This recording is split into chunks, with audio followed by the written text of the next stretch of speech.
Welcome to Everything Co-op, bringing you information on how cooperatives can help improve your quality of life. This show is being sponsored by the National Cooperative Bank, NCB.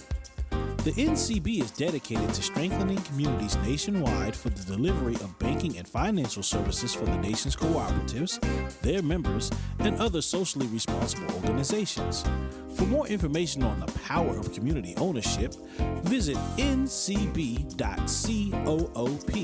That's ncb.coop. Now stay tuned for your host, Vernon Oakes.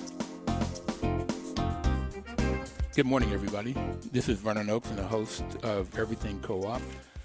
This morning, it's very sad to talk about Chuck Snyder passing on the 6th of this month. And I want to tell you, Chuck was a friend, a colleague, just a great guy with a huge heart. And we have about 14 people scheduled to talk today, and we're hoping that everybody will keep it to 2 minutes. It's sad, but we're going to celebrate his life and legacy because he's just a wonderful human being. And to start off, we're going to start with John Holtzclaw, who is the Executive Vice President of National Cooperative Bank. John. Thank you, Vernon. Number one, I joined today with a heavy heart, obviously, but my heart is filled with joy of looking at everyone on the screen. And I said earlier that Chuck would be tickled pink to know that all of us are here together, but maybe not happy that we're talking solely about him and not cooperation. But I think it goes without saying for me personally that Chuck really was more than a CEO to me and a boss. He saw things in me that in many ways I didn't see in myself. And I know that I'm probably one of 1,000 people who could say the exact same thing. And, my heart goes out to Mrs. Snyder and to the girls, but I know that Chuck will remain the wind behind my sails as it relates to all the mission related work that he took such great pride in. And that is the bulk of the work that I do. And so while we will grieve and while we will mourn, I think we need to celebrate and also continue to live these mission-driven lives as it relates to cooperative development and community ownership, as he used to like to say. So that's where my heart is right now, Vernon. Thank you for having me on for this and being able to go on this journey with you. Thank you. And next we'll ask Doug O'Brien if he would say a few words about his experience with Chuck, both as a human being and in your life and your jobs, every way you can think of. How did Chuck influence you? Vernon and Pat, thanks so much for letting me be part of this group. And I know there's a lot of folks in the cooperative community that are listening in and watching today. Chuck meant so much, as Vernon suggests. There were so many levels to Chuck's impact.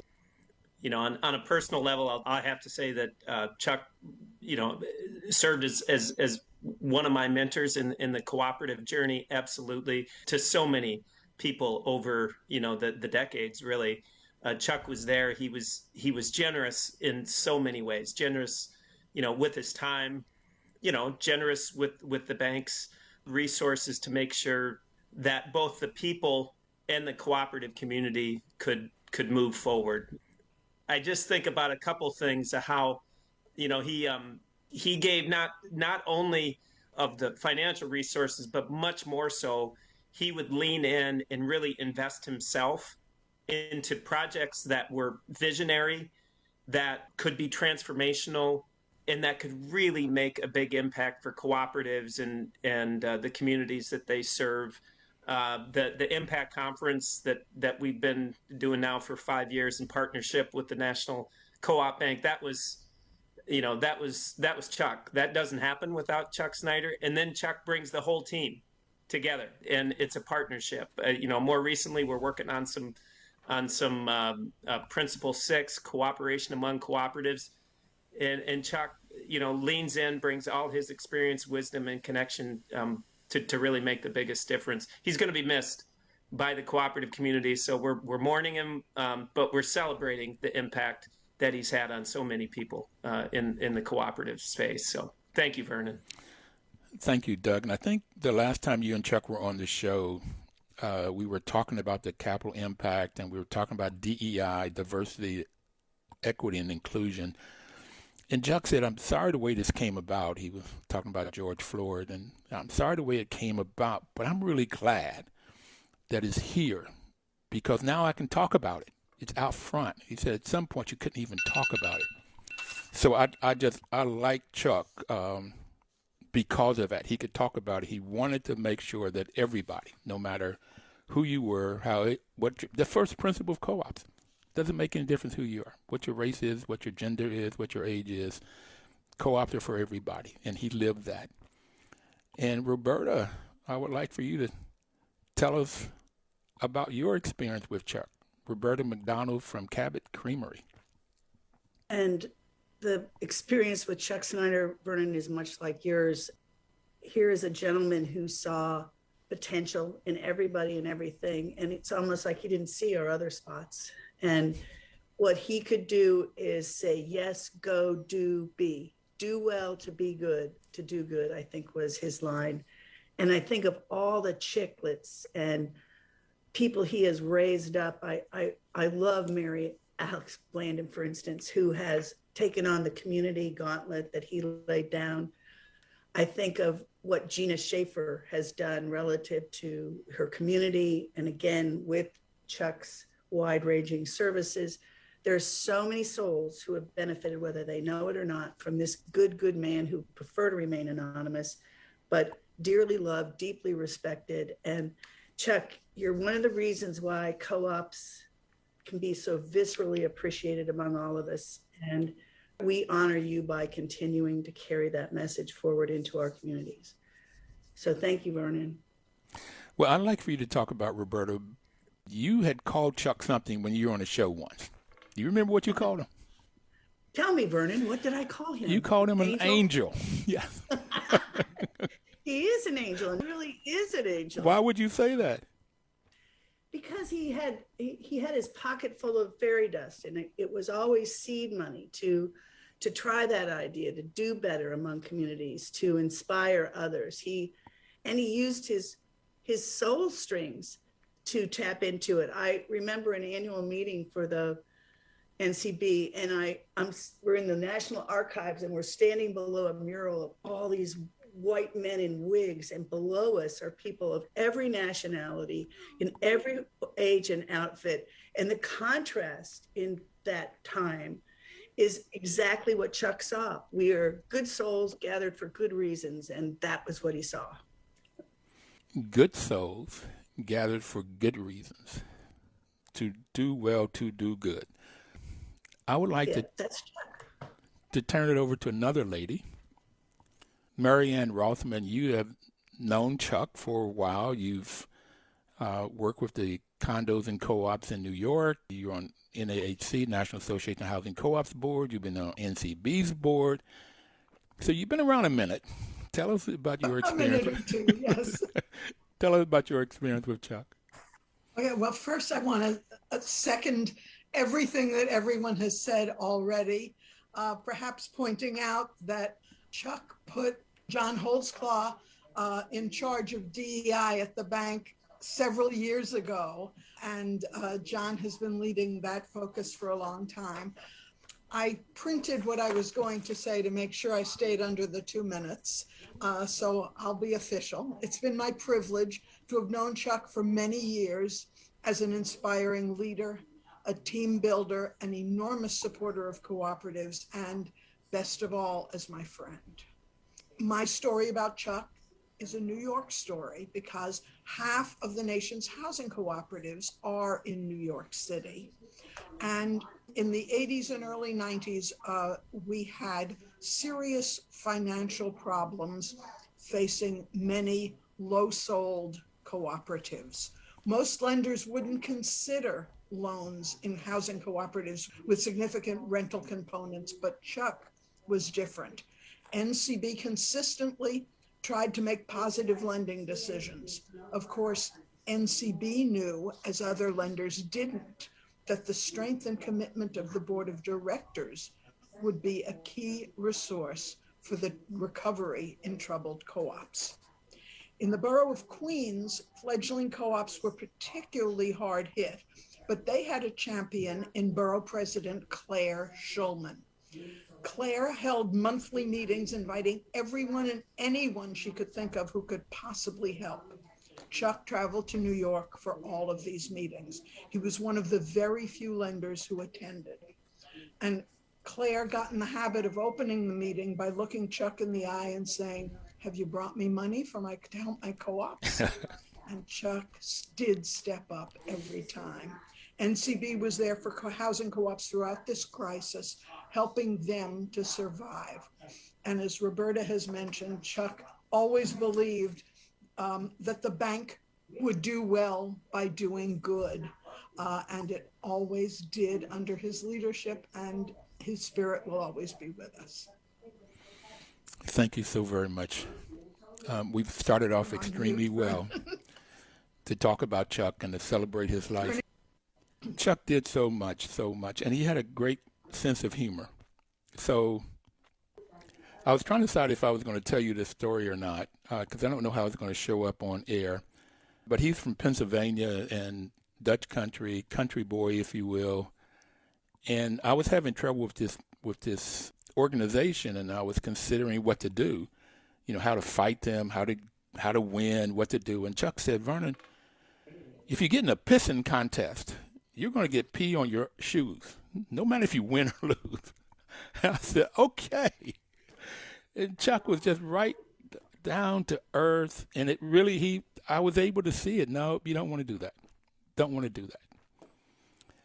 Vernon, the only thing that I would add is whenever Chuck was talking to you, and when he would say, "Well, I hate to sound like a Dutch uncle, ... you never wanted to know what came behind that because either you were in trouble, but you just brought that to mind. I just wanted to say that. Thank you. We're going to take our first break, and we have 4 more folks in the next segment to talk. We'll be right back. Please don't touch that dial.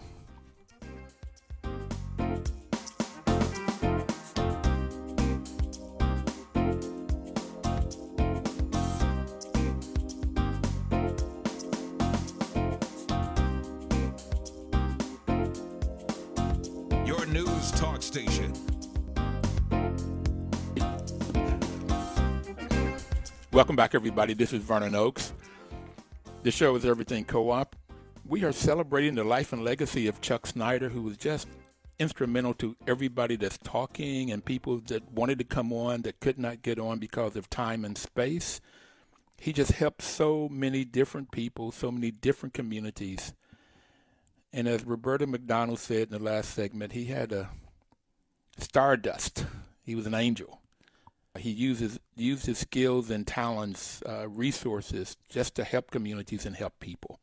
And that was just wonderful. And we're going to start off with Cornelius Blanding to talk about his experience with Chuck Snyder as now the executive director of the Federation of Southern Co-ops. Good morning, Cornelius. Good morning, Vernon.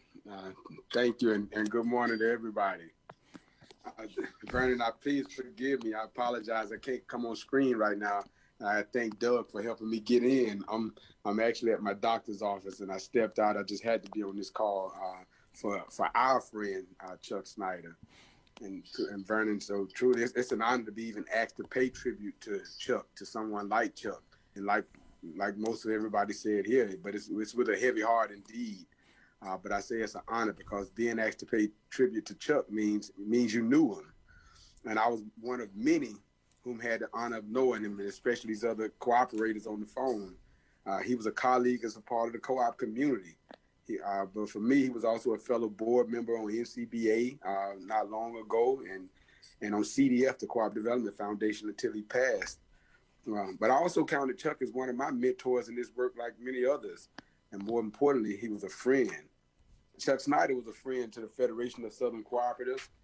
He was a friend to many of our members, as well as a huge supporter of our work with and on behalf of all of our membership. And again, like many others have said here today, he was a friend to me. Chuck supported me during my transition to the executive director of the Federation, as you mentioned, 6 years ago. He supported my interpretation of the vision of the Federation that he would always say. And the work that we deemed important, he also thought it was important and probably more important than most. He always put his thoughts, words, and money behind what he believed in. And Chuck believed in people. And I think, as Roberta mentioned about that magic dust, Chuck believed in the co-op movement, and you knew that when you talked to him. You knew that when you spent time with him. And he believed in our organization. He believed in me as a fellow servant of the co-op movement, and like all others on this phone and many others. And for that, I counted him as a hero. He was also a mentor and a friend, as I keep mentioning. And I'm going to miss my friend, our friend. So, Vernon, I'm going with his family, with his friends, and with the whole co-op community. And so I just end saying, rest in peace, my friend. That's my tribute to Chuck Snyder. Thanks, Cornelius. And you did it in 2 minutes. Good. Thank you. Wonderful. Thank you. Rest in peace, my friend. And now we're going to ask Liz Bailey to give us her view. She's known Chuck for a couple of years. Liz? Yeah, about 20. Really one of the first people I met when I joined the cooperative community. And I had a hard time remembering he was a banker. Certainly not a traditional banker from my experience, but one with a mission, and driven by that mission to figure out ways to make a difference. And Leslie will attest to this, that fundraising in the cooperative community is no easy task, that there aren't a lot of resources out there for the out-of-box initiatives and the kind of things that really grow cooperatives. And Chuck always seemed to be able to be there for those big things that nobody else was funding, and made the difference, and really, I think, has grown a whole generation of cooperative developers who benefited from the kinds of initiatives that he did. If there was anything about marketing the co-op difference, Chuck usually wanted his fingerprints would be on it. And also startup initiatives, where I don't think there was probably anything that gave him more pleasure than to watch a startup, say like Community Purchasing Alliance, grow from a really truly a modest grant that NCB gave them early on, and then they grew that into a huge profitable cooperative, and it was making the difference with the investment from NCB early on in that, in a way that worked. So everyone else has said the same things, so I'll just leave it at that. Hey, Vernon, this is Mary Alex. Can I just piggyback off what Liz said? I'll get right to you. You. We have a list. Right now I'm going to go to Mike Mercer, then Leslie Mead, and you're in the next segment. Okay. You wanted to add something to what she said, or you wanted to I was just going to add one thing, and then Go I ahead. don't have Go ahead. So what Liz was saying, at the bank, I call it the Chuck factor. So every year I would have to do budgets for all the lines of business on expenses and contributions and sponsorships. And accounting would always come back to me and was like, Mary Alex, you have to cut. And I said, I can't. It's the Chuck factor. Like, I can't control the Chuck factor. He just will give, and I don't know. And then it's just the Chuck factor. So, he just was so passionate about co-ops, and he wanted to give to so many organizations because he just believed in them, that everyone needs a Chuck factor in their life. So, amen. Yep. Thank you. Mr. Mike Mercer. Hello, Vernon. You, Pat, John, thank you very much for including me in this tribute. Chuck's one of those special people that can't be replaced and can only be emulated and learned from. I've got a little story to kind of illustrate the side of Chuck that I think is really intriguing. I first met Chuck when I got on the bank board a couple of decades ago. And he called and told me to meet him at the Columbus, Ohio airport. And he'd tell me what we're going to do from there. So we met at the airport. We rented a car and we drove out through endless cornfields and ended up in a little town, Hillsboro, Ohio. And Chuck was telling me that they had recently purchased a small savings bank there in Hillsboro. And I was saying, Chuck, what is a national organization doing with a rural community banking institution in Southern Ohio? And he said, well, just hang on. And so he started introducing me to people in Hillsboro. And Chuck knew every one of them. And the one I think he was most attracted to was a gentleman named Ernie Blankenship. And Ernie reminds me a lot of you, Vernon. And he reminds me of the kind of people that Chuck got attracted to and stayed with. And that is usually somebody that's very honest, somebody that's very passionate about what they're doing. They don't have to be the brightest light in the chandelier to get Chuck's attention, but they need to have something special, and I think they need to have a little bit of mischief in them. And without that mischief factor, Chuck kind of moved along and hunted down other people like that. He was genuinely interested in what people thought. He was genuinely interested in how they were approaching things creatively, and he was very supportive, like everybody said on the show so far. Very supportive. And the thing that impressed me most in my 2 terms serving on the NCB board was that almost every time somebody asked a question around that board table, Chuck's almost subconscious response was, that's a really good question. And many of us would sit around that board table and think, well, that wasn't the smartest question I've ever heard. But Chuck was there. Chuck was there, and he was there for everybody, and I'll miss him greatly. Thank you, buddy. Thank you. Now, I think you got that. I am honest, passionate, not the brightest light, and mischief. Okay, you got me. Okay. I know I got John. I don't know if I got you. He definitely had me, Vernon. He definitely nailed me. So. Leslie Mead, can you come up next and tell us about your relationship with Chuck?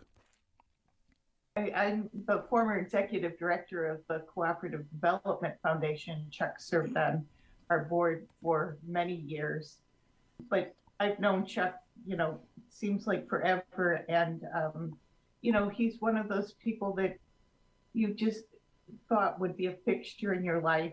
Forever. Always.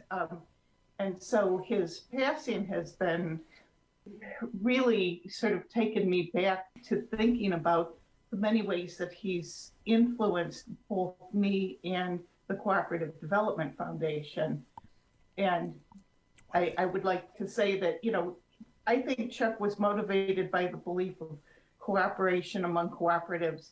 And that's what motivated his participation in CDF. And he, particularly in terms of the Hall of Fame and the race, the bank was just a foundational part of those efforts and our fundraising. And CDF would not be what it is today without Chuck. Thank you, Leslie. Thank you a lot. We're going to take our second break and then we'll be right back to listen to others talk about the life and legacy of Mr. Chuck Snyder. We'll be right back.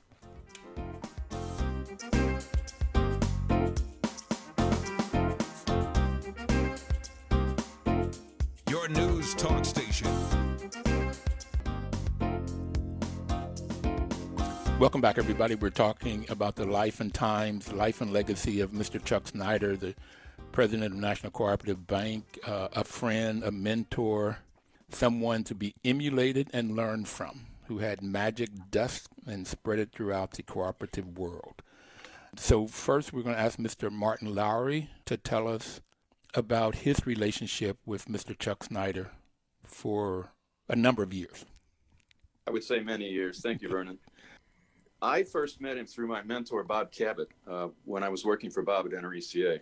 Bob insisted that I attend the National Cooperative Bank annual meetings. And it was quite a thrill because, as many of us know, those annual meetings were very, very interesting. It was always a great speaker. Chuck would buy books from authors, and you always went away with a sense of the real spirit of cooperation. So when he called to ask if I would be willing to run for the board, I was totally honored. And it was one of the greatest experiences I've ever had. As Mike Mercer said a little bit ago, he was very, very good with the board. In fact, there was no question that if you wanted to understand something, Chuck was going to make sure you understood it. A wonderful, wonderful man. So much appreciate the fact that I got to know him so well. He was a mentor in many ways as well. And I can only say that I hope that he is remembered for a long, long time. He's a great, great person. And let me just say, he wasn't able to do his bucket list item of sailing around Cape Horn. And I can only hope that wherever he is now, he's able to look down on Cape Horn and know that if he had sailed around Cape Horn, he would have done it better than any other sailor in history. We're going to miss you, Chuck. On behalf of NRECA, NRECA International, we love you. And you've been a tremendous part of my life and our lives. And we miss you terribly. Thanks so much for the opportunity, Vernon. Thank you, sir. Thank you for joining us and coming out of your doctor's appointment to be with us. We appreciate that. Just to honor Chuck and everything that he's done. And we all know what that is. And we're going to let Mr. Barry Silver tell us about his experience with Chuck. Thank you. We worked together, Chuck and I, for 35 years. And we'll always think of his legacy. We'll miss him terribly. During Chuck's nearly 40 years at the National Cooperative Bank, he ensured the bank focused on co-ops and the co-op community, promoting the strength and existence of all different kinds of co-ops, healthcare, credit unions, rural electric, finance, housing, small business, grocery, franchise, and many more. He believed and executed on one of his major strategies. In order to be effective, you need to be strong financially. And NCB is strong.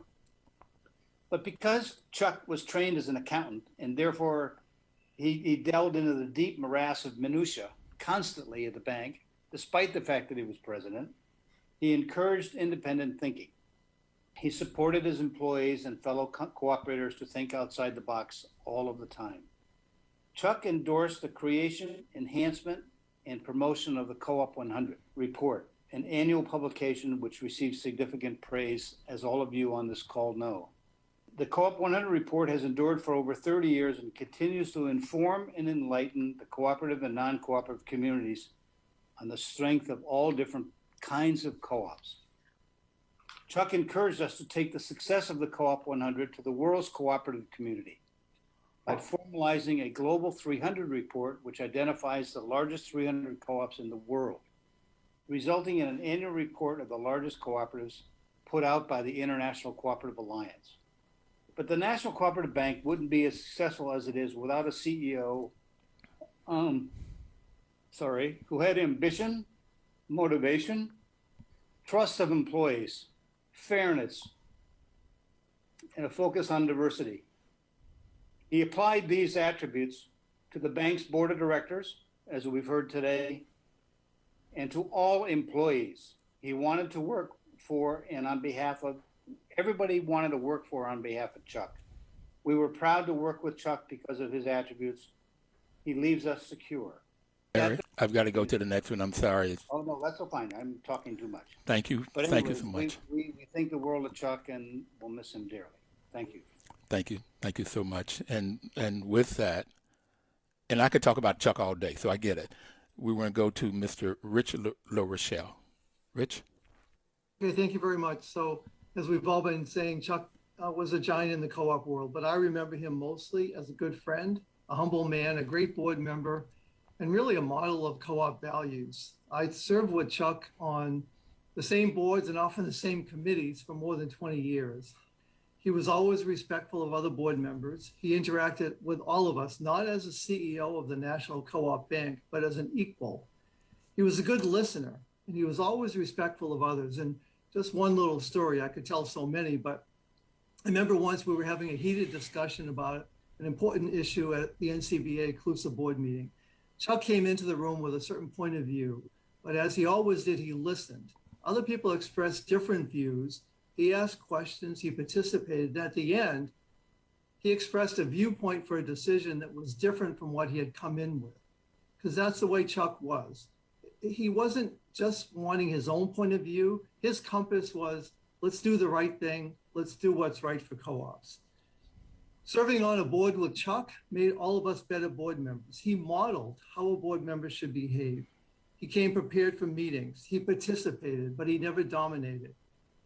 He was always respectful of other board members. He kept us focused on why we existed, how we could accomplish our mission, and he was always generous with his time, with his energy, with his resources. One little personal story from recently, I've a board member of a startup food co-op here in Fredericksburg. We opened in April. And under Chuck's leadership, NCB was one of only 2 financial institutions willing to take a chance and lend to our food co-op. It happened under Chuck's leadership. He not only made the loan to us, but he took a personal interest in our co-op.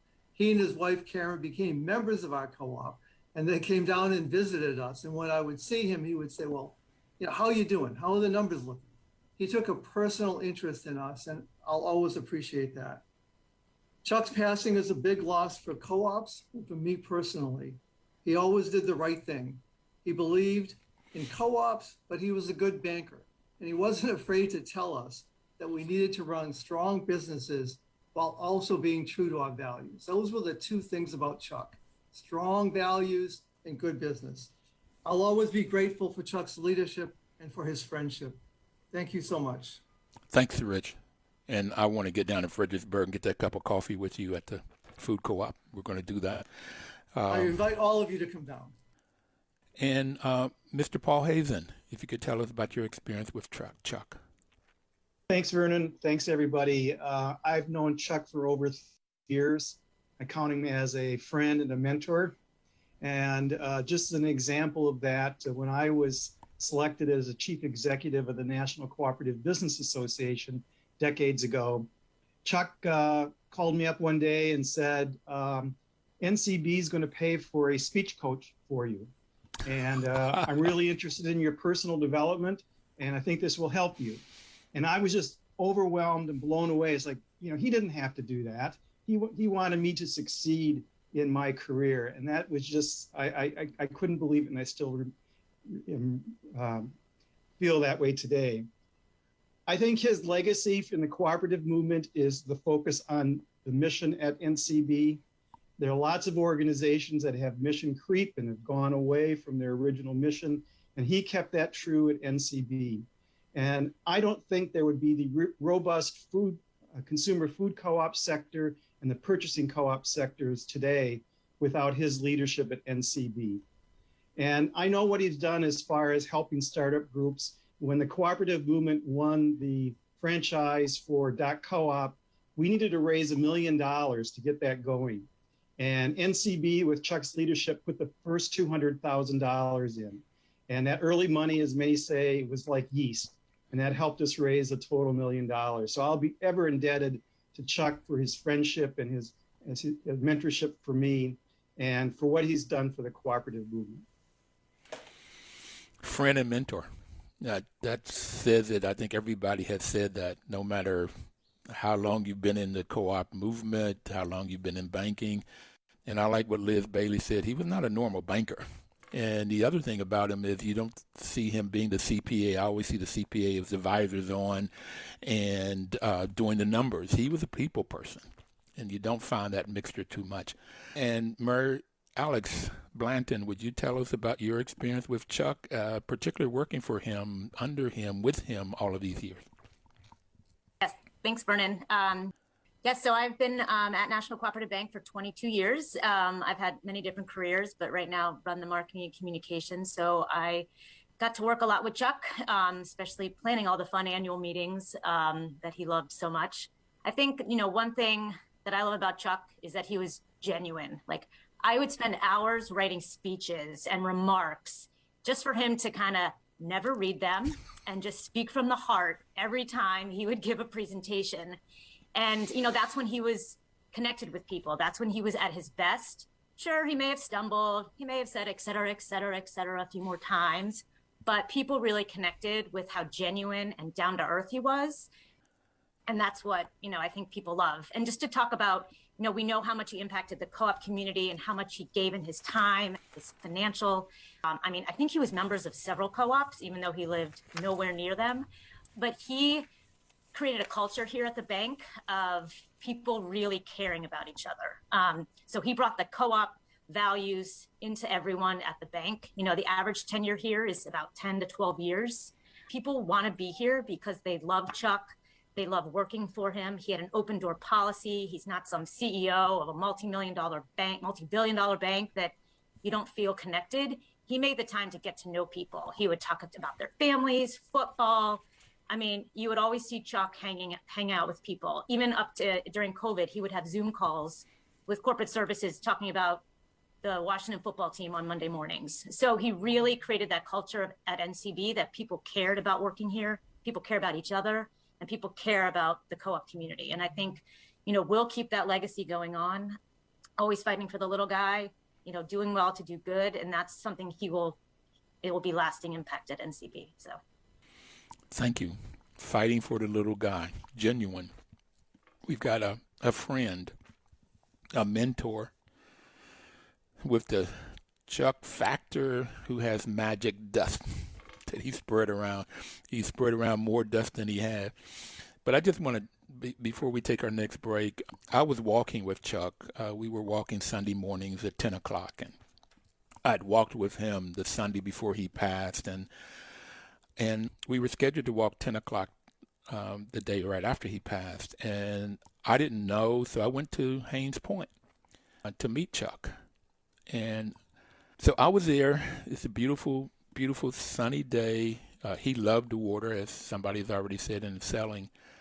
But at 10:02 or something, because he was always on time, I looked at my phone, and I had a message, a voicemail from his wife, Karen, and she told me he had passed the night before. I started boohoo crying.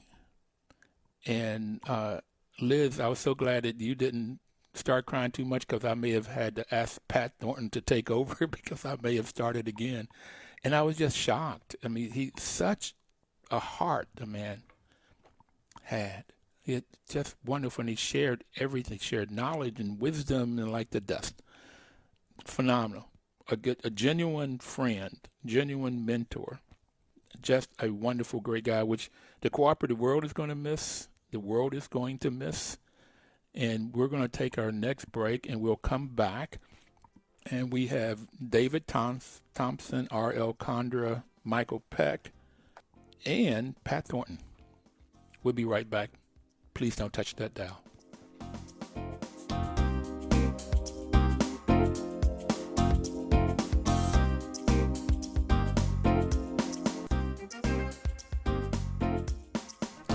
Welcome back. This is Vernon Oakes. The program is Everything Co-op. We're celebrating the life and legacy of Chuck Snyder, and we're going to start this segment off with Mr. David Thompson, who's out in California. Good morning, David.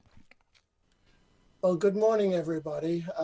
This is such a sorry moment to be on the line with so many people that I love and respect, and I send my wishes to Chuck and his family and his daughters. This is far too early for somebody like him to pass on. So, sorry about all of that. My recollections are I was the number one co-op person to go to work for the bank. And so and that was 1979. And when Chuck came on board in 1983, I was really happy because he had a credit union background. So I knew we didn't have to train him in sort of what co-ops were all about. And I was so glad for that, because clearly he was being lined up to be the next CEO, which he did. And I have been in touch with him for all of those years. It's like 38 years that I have known him.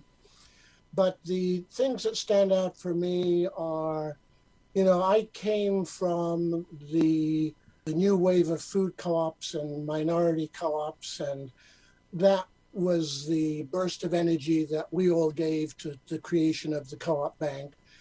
And I'm always concerned that those two groups need to constantly we need to be reminded of them because they need to be served, and Chuck always did his very best to do that. One of the moments that I remember is we were in Rochdale, and Chuck was the head of the delegation for NCBA to attend the 150th anniversary of the Rochdale Pioneers. And we had Ralph Page with us, and Ralph and Chuck were both they couldn't believe that they were in Rochdale, and they were at the store, and they saw the counter where the things were laid out, and went to the town hall and met the mayor and did all of those things. And we were in the council chambers, which were empty at the time. And Chuck and I said to Ralph, why don't you get into the mayor's chair, Ralph? There's probably never, ever been a black person who has sat in that chair. And Ralph was pretty humble and was a little reluctant to do it. But Chuck and I both said, no, you've got to do it. You've come all of this way. You've come all of this way from Atlanta. Sit in the chair. And I have the picture of Ralph sitting in that chair. And Chuck and I were so happy that a black person had mainly done that. So anyhow, I want the Co-op Bank and Capital Impact to look at what they were caused to create and to redouble their efforts for emerging and minority co-ops. Thank you. Thank you. Thank you, David. And right now we're going to ask Mr. R.L. Condra. David was the first employee. R.L. is a current employee of the bank. R.L. Thank you, Vernon. We've had a lot of executives on here. We've had a lot of cooperative Hall of Famers, but you could do this show right now with the employees from the bank. You could do this show with the front office employees at the bank. He was that kind of person. It was not uncommon for you to look up and he's standing at the desk of the front office person, talking to them about their kids, their soccer games, are they renovating their kitchen? He was, and it was genuine. It has been mentioned many times. He always got behind his employees. There has been a few people talking about mentoring here. He did that with his employees. He always wanted you to do better, get more education, get more training, and also think about what you'll be doing in the next few years at the bank. And that's why the bank has employees that are there for 20 years. We have a number that are there for over 30 years. And it's why the bank has been awarded by the Washington Post as one of the best places to work in Washington, D.C. almost every year. And Vernon, we're talking about a banker. We're not a nonprofit. I watched a holiday movie with my kids the other day, and the villain was the evil banker. So I think we all get it, right? But he was there. He was also a serious and professional person. We've talked about how people receive grants and receive startup money. You had to bring your A game to Chuck, and you had to be an accomplished, serious person and have your ducks in a row, because he would say no. Because I was one of the employees that Mary Alex and I would be ones that would bring startup ideas and requests to him. He just didn't say yes every time. You had to bring your A game, and what a great leader. Leaders lead, and I wish you would have wrote a book on how he did things, because he was probably one of the best leaders I've ever worked for, and I've worked for United States Senators, Vernon. So I just want to leave it at that. What a great, and if you have a show about mischief with him, I will contribute to that, because I have some stories. Thank you. I like this mischief. Thank you, Ariel. Thank you. And now we're going to ask Mr. Michael Peck. One worker, one vote. Thank you, Vernon. Thank you, everybody. And thank you, Pat, also for this incredible job you did, both of you, staging this. I think the whole cooperative community is so grateful. So, Chuck, we started off in Old Town at the beginning of 2000. Our townhouses were a block apart. I ended up selling mine and buying his. that started everything. Best move I ever made. I think Chuck did more for the relationship with Mondragon than any banker in American history. He created the whole momentum behind the Memorandum of Understanding with Labrel Kucha and National Cooperative Bank and the New Economy Issues Roundtable we did in September of 2013. Mary Alex will recall that because I know I drove her crazy. And then in July 2016, he did the learning mission to Mondragon with Mike Mercer. They brought over, I think it was 15 credit union CEOs. 12 of them were women, and collectively representing about $20 billion in lending. And, we blew the minds of all the Spanish people we met by having so many women CEOs. And Chuck was really, really proud of that. But most what I remember with Chuck is that at least once a month, we would hold our informal breakfast at Causey at the bottom of NCB early in the morning. And we'd show up, and he always insisted on buying breakfast. It was like a water or an orange juice, but all we did was talk about what's been mentioned before: how to stick up for the little guy, how to defend the little guy. Because Chuck came from Reading, Pennsylvania, which 8 years ago was voted America's most dangerous, destroyed, drained city anywhere. And Chuck never forgot that. Those were his roots. And he was always focused on how to beat up on the inequalities and flatten those curves. And a lot of times when you thought that it was hard to do, Chuck, provided the wind beneath the wings. And I will always be grateful to my heart and soul for that. Thank you. Thank you, Michael. Thank you very much. He was from Reading, Pennsylvania. I was from Bluefield, West Virginia. We two country boys. We talked a lot. That's what those walks were all about. And Pat Thornton, would you tell us your view? Pat's the producer of Everything Co-op. I told Vernon that I wanted to give up my spot this morning to make sure that all of you had an opportunity to speak. So this is a surprise to me, but it's always an honor to talk about Chuck. I admired Chuck. He was a man of character, and he was a man who stood by his beliefs. He stepped out on faith. He pushed the envelope. But when it came to preparing for this show, I listened to his last show with Doug O'Brien. And his message is something that I think is really important. He said, we're celebrating over here when we talk about diversity and everything, but we don't have much to celebrate. We have a lot of work to do. And that's the guy that he was. He was a guy who was unafraid to say the truth. And earlier when he talked about it, he said, I'm so glad that all this diversity is coming about and I can talk about what I want to talk about anyway. I love Chuck. The last thing I'll tell you is that I actually searched all over to find an award for him. I'm an artist, and it's the MacArthur Foundation. I said, that doesn't apply to him. When I checked all the awards that could be given to Chuck, he had already gotten them. So with that, I say, I love you, Chuck. I honor and respect you, and he gave me an example to live by. And I thank all of you for your participation and patience with me. And we'll air, for our YouTube viewers with the difficulty, we will air a tribute to Chuck on YouTube next week during Thanksgiving to thank him. And thank you, Vernon. Okay. I would like to ask John Holtzclaw, would you sort of summarize for us? We only have about a minute left. Well, just in a nutshell, Vernon, my heart is full of a lot of things. I've been honored to be on this, but if you go back and listen to this, there are certain words that keep coming up over and over again. Genuine, mentor, friend. He had a pocket of magic dust. He was a taproot for so many things. He had soul strings, and someone that you could emulate and learn from, and spoke from the heart, and not a normal banker. I don't think Chuck would want to be known as a banker. I think he would want to be known as a cooperator who happened to finance things every now and then, and in a football analogy, because he became a real big Penn State fan with his oldest going to Penn State, is that coaches are judged by their coaching tree.